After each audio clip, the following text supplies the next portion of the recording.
ভেবেছি রেকর্ড হয়নি। No price.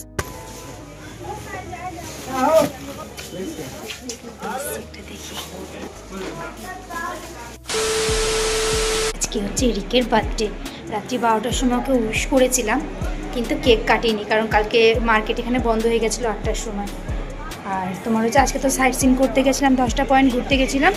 তো এখন আমি যাচ্ছি। আমি বাড়ি থেকে আসার সময় মিশো থেকে অনলাইনে সব অর্ডার দিয়ে এসেছিলাম, সব কিন্তু আমি নিয়ে এসেছি। কালকে কাটতে পারিনি, ভেবেছিলাম রাত্রি 12টার সময় কাটবো, কিন্তু কাটতে পারিনি। তো এখন যাচ্ছি মার্কেটে একটা কেক আনতে, একটা ক্যান্ডেল আনতে পারবে কি, ডেকোরেশনের সব জিনিস আমি বাড়িতে নিয়ে এসেছি। রিক কিন্তু জানে না আমি এগুলো নিয়ে এসেছি। তো চলো, জানো তো আমি কিন্তু কেক কিনতে একাই গিয়েছিলাম। যখন গিয়েছিলাম কেউ কিন্তু আমার সঙ্গে ছিল না। তো আমি সোজা চলে গিয়েছিলাম মিওতে। আর মিওতে কেকের স্টার্টিং প্রাইস ছিল 600 থেকে। যেহেতু আমরা 3-4 জন মিলে সেলিব্রেট করবো, তার জন্য কিন্তু আমি কেক না নিয়ে 3টে পেস্ট্রি নিয়েছিলাম। হোয়াইট ফরেস্টের দাম নিয়েছিল 100 করে, আর রেড ভেলভেটের দাম নিয়েছিল 160। তো আমি কেক কিনে রুমে রেখে এসে ড্রেস চেঞ্জ করে আমরা সবাই মিলে চলে গিয়েছিলাম মার্কেটে, কারণ পরের দিনে আমাদের বাড়ি আসার ট্রেন ছিল। তো যেহেতু বাড়িতে আসবো, সবার জন্য কিছু টুকিটাকি না কিনলে তো চলে না। তো আমরা কিন্তু চলে গিয়েছিলাম শপিং করতে, সবার জন্যই মোটামুটি কিছু না কিছু কিনেছিলাম। তো কেনাটানা কমপ্লিট করে আমরা সোজা চলে গিয়েছিলাম ডিনারের জন্য চঞ্চল রেস্টুরেন্টে। তো সেখানে বাঙালি খাওয়া দাওয়ার ছিল, আমরা কিন্তু সেখানে রাতের ডিনারটা করে ঘরে চলে আসবো। আর রিক কিন্তু তখনও জানে না যে আমি ওর জন্য সারপ্রাইজ রেডি করেছি। তো চলো আমরা খাওয়া দাওয়া করে নিয়ে কিন্তু সোজা চলে গিয়েছিলাম রুমে। যা ভেবেছি রেকর্ড হয়নি।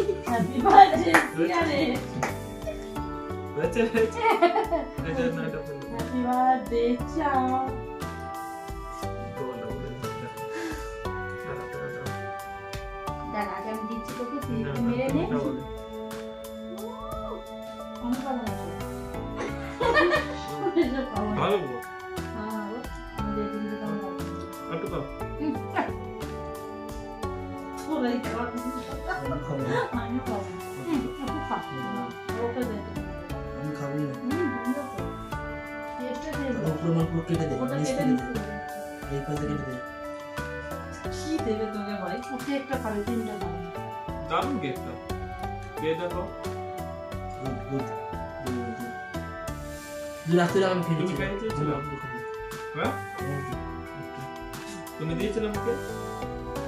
দাও দাও দাও কোনটা খাইবো? তো ওই তো তোমার মুখে খাই দিও। চামচ দাও, চামচ দাও, চামচ দাও, খুঁজে মারতো। ওপরে চামচটা খুঁজে দে। ভাই রে ভাই, তোর খাওয়ার টেক কি?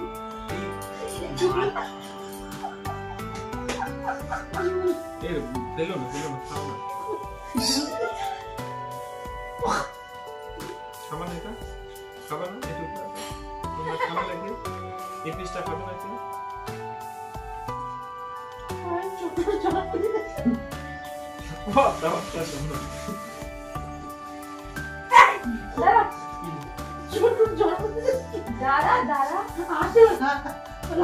আড়াইশো টাকা না 300 টাকা কেক এনেছে। হ্যাঁ, ওইখানে গেলে 250 টাকা কেক করতে।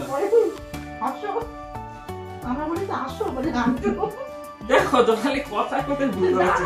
হাতটা ধুয়ে নি।